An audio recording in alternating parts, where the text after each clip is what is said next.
Le Real Madrid hallucine après sa nouvelle remontada en Ligue des Champions. La Casablanca est immortelle. Encore une fois, les Merengues nous ont offert un scénario de folie dans les derniers instants d'un match clé de Ligue des Champions. On pourrait croire qu'avec 14 Ligues des Champions au palmarès, le Real Madrid serait rassasié de Coupes d'Europe. En réalité, c'est tout le contraire.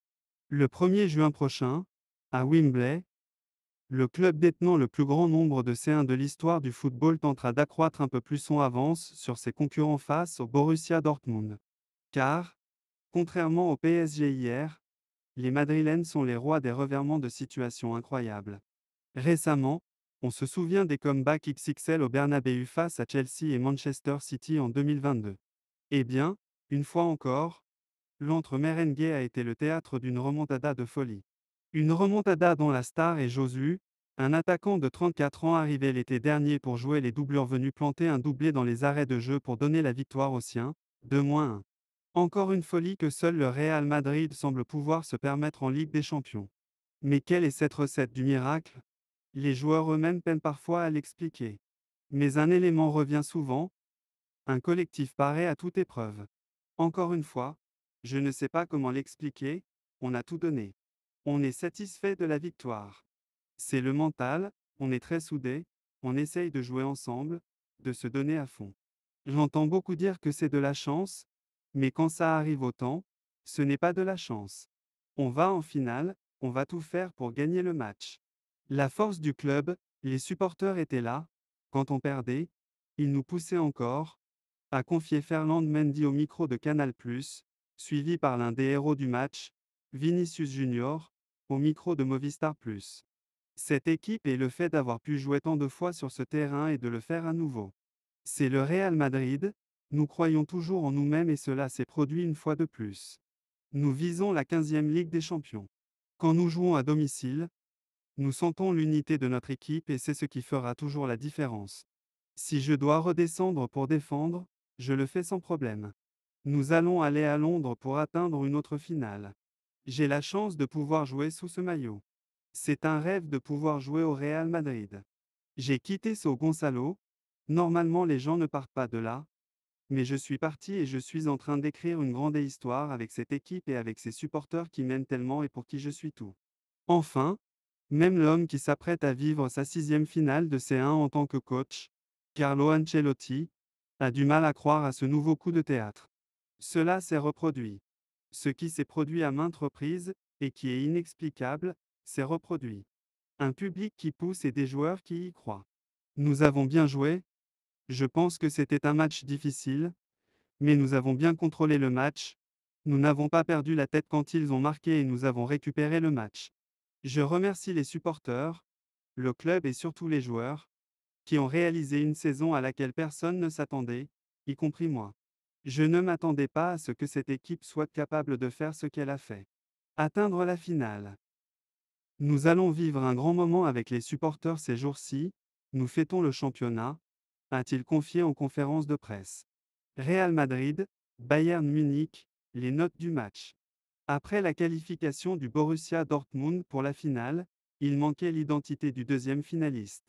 Et après le match nul de l'aller, 2-2, c'est la Casa Blanca qui tentera de décrocher son 15e sacre européen après une nouvelle fin de match complètement folle. Un choc entre deux mastodontes du football européen. Au lendemain de la qualification du Borussia Dortmund au détriment du Paris Saint-Germain, le Real Madrid et le Bayern Munich se disputaient le dernier ticket pour la grande finale qui aura lieu à Wembley, le 1er juin prochain. Au terme d'une confrontation allée de haute volée où les deux formations s'étaient neutralisées, 2-2, le sort de cette demi-finale devait se décider au Santiago Bernabéu. Motivé à l'idée d'accrocher la 18e finale de son histoire et soutenu par son 12e homme, le club merengue donnait le tempo d'entrée de jeu.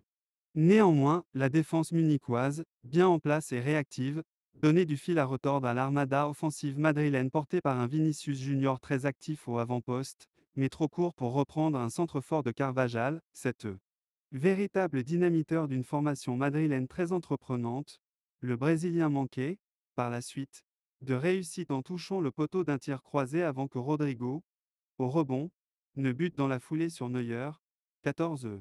Miraculé, Le Bayern Munich peinait à répondre du tac au tac à son opposant et enregistrait un premier coup dur avec la sortie sur blessure de Gnabry peu avant la demi-heure de jeu. 27e. Retrouvant progressivement des couleurs grâce à un bloc positionné plus haut sur le prêt, le club munichois était tout proche de faire mouche sur sa première tentative. À la réception d'un ballon renvoyé plein axe par la défense ibère suite à un centre de Kimmich, Kane osait une volée aux 20 mètres, détournée par Lunin en corner. 27e. Un léger frisson pour l'équipe locale qui repartait immédiatement à l'assaut du but allemand. Animé par la volonté d'étouffer son adverse, le Real Madrid accentuait sa domination dans le camp munichois. Déterminé à marquer cette rencontre de son empreinte, Vinicius Junior s'illustrait à nouveau d'un centre tir enveloppé qui obligeait Neuer à se détendre pour maintenir son équipe à flot. 40. Sauvé par son portier, le Bayern Munich parvenait à tenir tête à son homologue espagnol à la pause. Après le repos, le Real Madrid revenait avec les mêmes intentions que lors du premier acte. Virevoltant et habile techniquement, Vinicius Junior insistait davantage sur le côté gauche de la défense munichoise sans pour autant parvenir à la prendre à revers. Dominé mais accrocheur, le Bayern répondait par l'intermédiaire d'un Davis imprécis, 47 puis d'un Kane beaucoup trop isolé pour tromper Lunin, 54 En totale perte de ses moyens, le record mesté s'en remettait à son dernier rempart. Impérial sur sa ligne et dans ses sorties, Neuer écœurait tour à tour Rodrigo, 59 puis Vinicius Junior, en réalisant notamment une parade monstrueuse devant le Brésilien, 69. À l'heure où le Real Madrid se cassait les dents sur l'international allemand, le Bayern Munich prenait l'avantage contre le cours du jeu sur une inspiration lumineuse de Davis. Sur une longue ouverture de Kane, le latéral canadien se plaçait sur son pied droit et armait une frappe lumineuse pour nettoyer la lucarne de Lunin, 0-1, 68e. Virtuellement éliminé par une formation bavaroise outrageusement dominée jusqu'ici, le Real Madrid pensait revenir in extremis dans la partie grâce à Valverde, l'affût sur un corner de Modric, 71. C'était sans compter sur l'intervention du VAR pour annuler le but de l'Uruguayen pour une faute de Nacho sur Kimmich au départ de l'action. Une fausse joie pour le club merengue qui était toutefois encore loin d'avoir dit son dernier mot à l'image de cette tête plongeante de Vinicius Junior, hors cadre, 83e. Voyant la qualification lui filer entre les doigts, Ancelotti jetait ses ultimes forces dans la bataille en privilégiant des choix ultra-offensifs avec les entrées de Brahim Diaz puis Josu. Un coaching du technicien italien qui s'avérait immédiatement payant. À l'affût sur une faute de main de Neuer, l'attaquant de 34 ans surgissait pour crucifier le portier allemand, 1-1, 88e, avant de doubler la mise en réceptionnant un centre de Rudiger, 2-1, 90e. Auteur d'une entrée fracassante, Libert délivrait le Real Madrid dans le temps additionnel, arrachant sa qualification pour la finale sur le fil.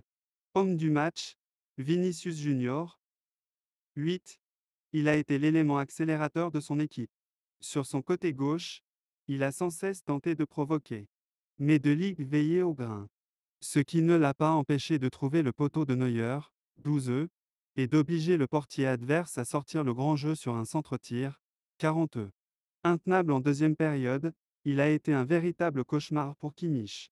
A offert une énorme balle de but à Rodrigo, 55 avant de slalomer dans la défense allemande et d'obliger Neuer à la parade, 60 À l'origine de la frappe qui provoque l'erreur de Neuer et le but de Josu, 88 Real Madrid. Lunin, 6. En première période, la domination des siens lui a permis de ne pas être énormément sollicité. Néanmoins, l'Ukrainien a su être attentif et a répondu présent sur les tentatives de Kane, 28 53e, la frappe lointaine de Mazraoui, 43 et celle de Musiala, 60 Solide ce soir, il n'a toutefois rien pu faire face au missile de Davis, 68 Carvajal, 5,5, de retour de suspension, il a encore joué les tauliers de service. Présent pour enquiquiner les Bavarois quand ils voulaient jouer rapidement, le latéral a sauvé les siens sur une frappe de Davis, 47 Nacho, 6, pour son dernier match de Ligue des Champions au Bernabéu sous le maillot merengue, le capitaine madrilène a vécu une soirée riche en émotions. Costaud face à Kane, il a pensé inscrire le but égalisateur pour son équipe.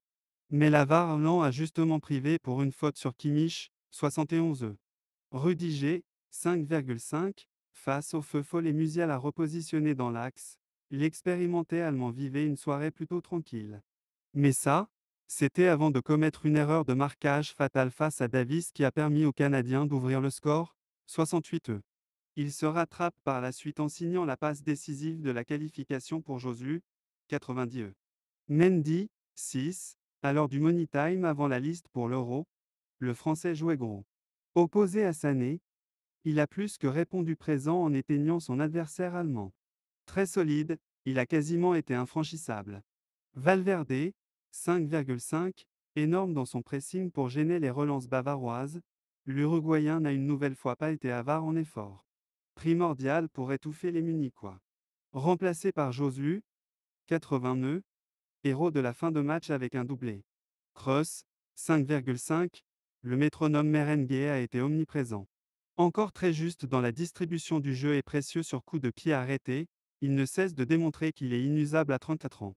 Remplacé par Modric, 69. Tchouaméni, 5. Son équipe a eu la maîtrise du cuir durant une bonne partie du match et elle a bien contenu les Bavarois. Mais le Français n'a pas spécialement brillé. Remplacé par Kamavinga, 69. Bellingham, 6. L'Anglais aura joué sous infiltration ce soir. Placé dans un rôle d'électron libre, juste derrière le duo Rodrigo-Vinicius Junior, le Britannique a été très disponible dans le cœur du jeu. Auteur également d'excellents retours défensifs sur les rares contre munichois, le numéro 5 a eu un gros volume de jeu. Remplacé par Militao, 90 Vinicius Junior, 8. Voir ci-dessus. Rodrigo, 5. Il a raté une incroyable occasion de but après le poteau trouvé par Vinicius Jr, 12, ainsi qu'une autre en deuxième période, 55. Moins en vue que son compatriote en attaque, il a manqué d'efficacité. Auteur d'un joli coup franc repoussé par Neuer, 59. Remplacé par Diaz, 80.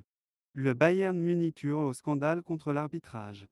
Renversé sur le fil par le Real Madrid, 2-1, le Bayern Munich voit son aventure en Ligue des Champions prendre fin aux portes de la finale.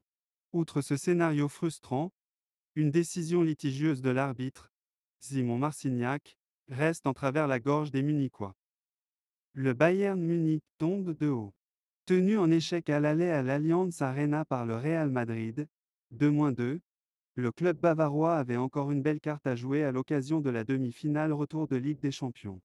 Éliminé précocement en Coupe d'Allemagne et ayant perdu sa couronne de champion au profit du Bayer Leverkusen, le club bavarois se déplaçait au Santiago Bernabéu avec la ferme intention de contrecarrer les plans madrilènes pour s'éviter une saison blanche. En souffrance pendant plus d'une heure, la formation munichoise a longtemps pu s'appuyer sur un Manuel Neuer infranchissable sur sa ligne qui a tour à tour écœuré les Merengues pour maintenir son équipe en vie. Au bord de l'agonie, le Bayern Munich a finalement pris l'avantage grâce à une frappe lumineuse d'Alphonso Davies, 68. Alors que le recordmesté pensait réaliser l'exploit en terre espagnole, les Merengues ont renversé la vapeur dans les derniers instants de la partie. Porté par son entrant Josu, auteur d'un doublé salvateur en l'espace de 3 minutes, 88 90e plus 1, le Real Madrid a arraché la victoire au terme d'une nouvelle nuit de folie avec en prime la qualification pour la 18e finale de C1 de son histoire. Logiquement frustré par la tournure des événements au regard de ce scénario rocambolesque, Thomas Müller s'est également attardé sur une décision arbitrale lourde de conséquences pour son écurie. Sur la dernière offensive des Munichois, l'arbitre de la rencontre M. Simon Marcignac a sifflé un hors-jeu litigieux sans attendre que l'action n'aille à son terme, à l'heure où Matisse de Ligue propulsé dans le but laissé à l'abandon par André Lunin un ballon mal renvoyé par la défense madrilène. Un nouveau fait de jeu qui a provoqué la colère du staff bavarois ainsi que l'indignation de Thomas Müller au coup de sifflet final. L'arbitre n'a pas été voir la vidéo, c'est vraiment très bizarre car la décision est arrivée très vite. Ça arrive très vite ce genre de scénario et c'est très fréquent à Madrid. Je l'ai déjà connu par le passé, ça me rappelle 2 buts de Cristiano Ronaldo.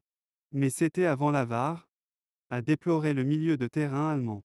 Dans la lignée des déclarations de son coéquipier, Matisse de Ligue a lui aussi tapé du poing sur la table sans pour autant remettre en cause la force de caractère du Real Madrid, une nouvelle fois renversant. Pas de très bonnes émotions, nous étions très proches. Vous passez de la victoire à la défaite en 10 minutes, c'est une très mauvaise soirée. Nous étions très proches, ils ont pressé. Et Madrid, quand vous pensez qu'il est mort, a toujours un dernier souffle, c'est pourquoi il a gagné la Ligue des Champions 14 fois. Je pense que nous connaissons tous les règles, s'il n'est pas clair qu'il y a hors-jeu, il faut laisser jouer. C'est une honte, sur le but de Josu, il y avait hors-jeu et il a laissé le match se poursuivre. Pourquoi pas nous? C'est facile de parler de l'arbitre, mais il le méritait, a exprimé le Néerlandais suivi par son entraîneur, Thomas Tuchel. Les arbitres, on nous a refusé un but. La pilule risque d'être difficile à avaler pour le Bayern Munich, qui terminera la saison sans titre pour la première fois depuis la saison 2011-2012.